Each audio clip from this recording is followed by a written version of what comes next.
ఏ పని కరెక్ట్ చేయడం రాదు. అత్తయ్య చెప్పమ్మా. ఏం చేస్తున్నారు? సీరియల్ చూస్తున్నమ్మా. సీరియల్ చూస్తున్నారా? ఇల్లు చూసిండ్రు ఎంత పెంట పెంటగుందో. ఇల్లు ఉడవకుండా సీరియల్ చూస్తుండ్రా? ఇల్లు ఉడవండి, పిల్లలు వచ్చే టైం అయింది. ఇల్లు ఉడవకుండా సీరియల్ చూస్తుందంట. ఏంటో అన్ని నేను మీకు చెప్పాల్సి వస్తుంది. వెళ్ళండి. ఇది ఒక్క సీరియల్ చూసిపోతామ్మా. మళ్ళీ చూడొచ్చు, రిపీట్ ఎపిసోడ్ వస్తుంది, అది చూడొచ్చు. ఇల్లు ఉడవండి.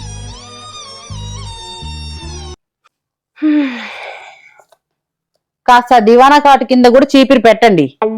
ఎప్పుడు చూసినా దుమ్మే ఉంటుంది.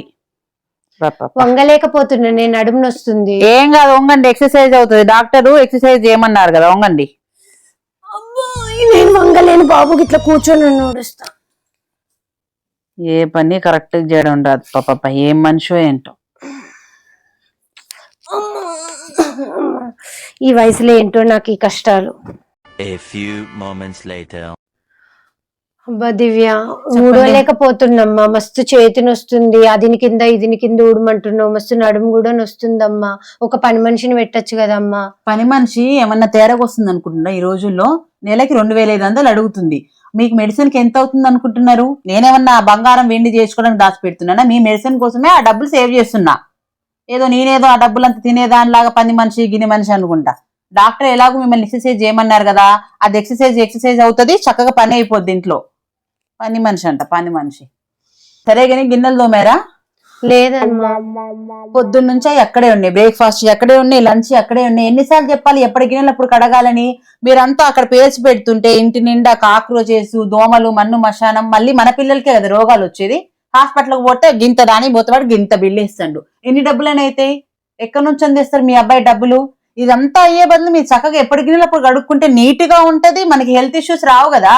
మీకు కూడా మళ్ళీ ఏమైనా హెల్త్ ఇష్యూస్ వస్తాయి అట్లా కాక్రోచ్లు అవి పాకినవి ఇవి యూజ్ చేస్తే. అప్పుడు మళ్ళీ నేను మీకు చాకరీ చేయలేక చావాలి. ఇదంతా అవసరమా? ఎప్పటి గిన్నెలు అప్పుడు కడుక్కోవచ్చు కదా. ఊరికే నీళ్ళలో పోతే అంత ఇట్లా. అందుకే ఓకే, ఎప్పటి అప్పుడు అంటే కొన్ని గిన్నెలు ఉంటే మీకు అట్లా ప్రాబ్లం రాదు. మీరు ఇంత పోగేసుకొని గంటలు నానబెడితే అట్లనే అవుతుంది చేతులు. అన్ని నేనే చెప్పాలి. అసలు ఏ పని ఎట్లా చేయాలో కూడా మీకు తెలీదు. ఎన్నని చెప్తాం అత్తయ్య. బాబా వెళ్ళండి ఇప్పటికైనా. సరే అమ్మా, పోతున్నా. చేతులంతా మండుతున్నాయి. సర్పు పడతలేదు, ఏం పడతలేదు. గదేదో లిక్విడ్ అంటారు, ఆ లిక్విడ్ అన్నా కూడా ఇప్పుడు ఇంత నోరేసుకొని అరుస్తుంది. లిక్విడ్కి ఏమన్నా తక్కువ పైసలు అవుతున్నాయా, ఇదైతే 10 రూపాయలలో అయిపోతుంది అని అంటది. ఏమన్నా కూడా కష్టమే ఉన్నది. ఏం చేస్తాం? పోనీ కొడుకు చెప్పుకుందామా అంటే వాళ్ళిద్దరికి ఏం లొల్లు అవుతుందో అని నా బాధ. మళ్ళా అత్త విడగొట్టింది, అత్త లొల్లులు పెట్టింది అని అంటారు. అందుకు ఇంట్లో మాట బయట పడకుండా ఏదో గుట్టుకుంటున్నా. మా ఆయన చెప్తే చెయ్యరాదు, ఏమైతుంది అని అంటాడు. ఏం చెయ్యాలి? నా కర్మ ఇట్లా ఉన్నది. దివ్య చెప్పండి. పక్కింటి ఆంటీ అది ఏదో పట్టు అంటమ్మా. అదేం పట్టు, నాకు పట్టు పేరు కూడా గుర్తొస్తలేదు, కానీ మంచిగా ఉన్నది చీర. ఒకటి కొనుక్కొస్తావా బయటికి వెళ్ళినప్పుడు? ఇప్పుడు మీకు ఈ ఏజ్ లో పట్టు పీతాంబరాలు అవసరమా? మీరేమైనా ఫంక్షన్లకు పోతారా? ఈ ఏజ్ లో కాటన్ చీరలు కట్టుకుంటారు, కంఫర్ట్ గా ఉంటే, ఉతకడానికి ఈజీగా ఉంటది, హాయిగా ఉంటది. ఆ పట్టు పీతాంబరాలు ఉతకలేము, బైరువాలో పెట్టాలి. అసలు మీకు ఏ రకంగా యూజ్ అవుతాయి? నేను ఏ ఫంక్షన్ కి రమ్మన్నా ఆ నొప్పి ఈ నొప్పి ఈ నొప్పి అని దేనికి రారు, నేనే వెళ్తా. పట్టు చీరలు ఉంటే నాకు కావాలి, మీకేం అవసరం అవుతాయి? ఆషాఢం చీరలో కాటన్ చీరలు బొచ్చడు పెడతాడు, 100-200 చీరలు. అప్పుడు నేను తీసుకొస్తాలేండి. పట్టు చీరలు అంట, పట్టు చీరలు. ఏం అడగాలో కూడా తెలియదు. అబ్బా. ఈమెనేమో వారానికి ఒకటి ఆన్లైన్ లో అంటది, ఆఫ్లైన్ లో అంటది, కొంటూనే ఉంటది. ఒక్క చీర కొనమన్నందుకు ఎన్ని మాటలు అంటుంది. అంతేలే, ఏం చేస్తాం. 1 hour later. మమ్మీ ఫోన్ చేస్తుంది. హలో అమ్మా దివ్య, ఏం చేస్తున్నావురా? చెప్పు మమ్మీ, టీవీ చూస్తున్నా. ఏం సంగతులు? ఏం లేదమ్మా, నడుమంతా నొస్తుంది, కాళ్ళు గుంజుతున్నాయి. ఎందుకు? బ్యాక్ పెయిన్ ఎందుకు వస్తుంది? ఏమే చెప్పుకోవాలమ్మా, చెప్పుకుంటే పరువు పోతుంది. అక్కడ అన్నయ్యకు వదినకు ఏడలొల్లులు అవుతాయో అని ఏం చెప్తలేనమ్మా. నాన్నకి చెప్తే సపడేకుండు, తెలియదు ఒక్కదానా కోడల్ని కొడుకుని విడగొడదామని చూస్తున్నావా అని తిడుతున్నాడమ్మా. ఎందుకు? ఏమైంది చెప్పు. 1-2 అమ్మ.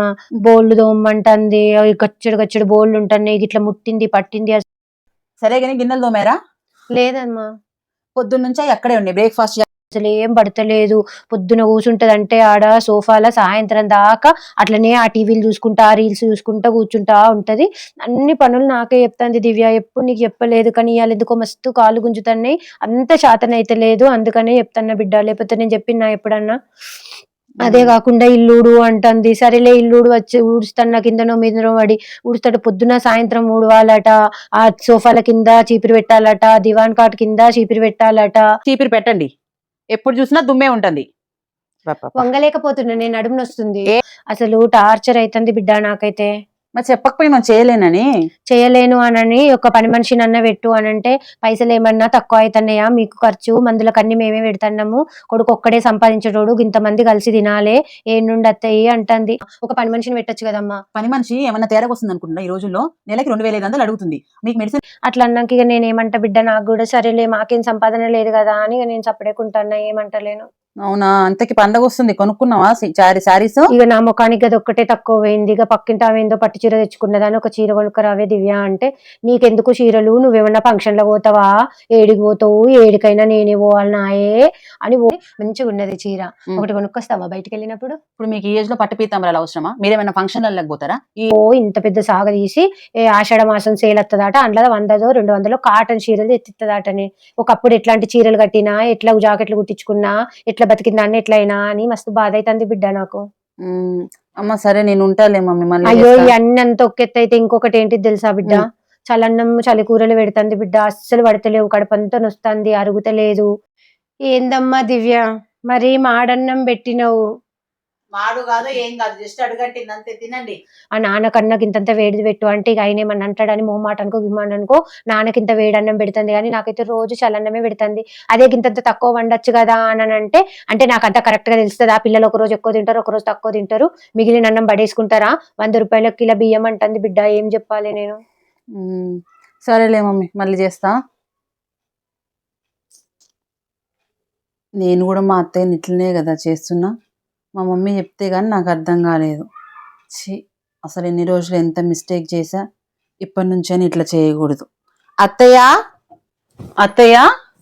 చెప్పమ్మా.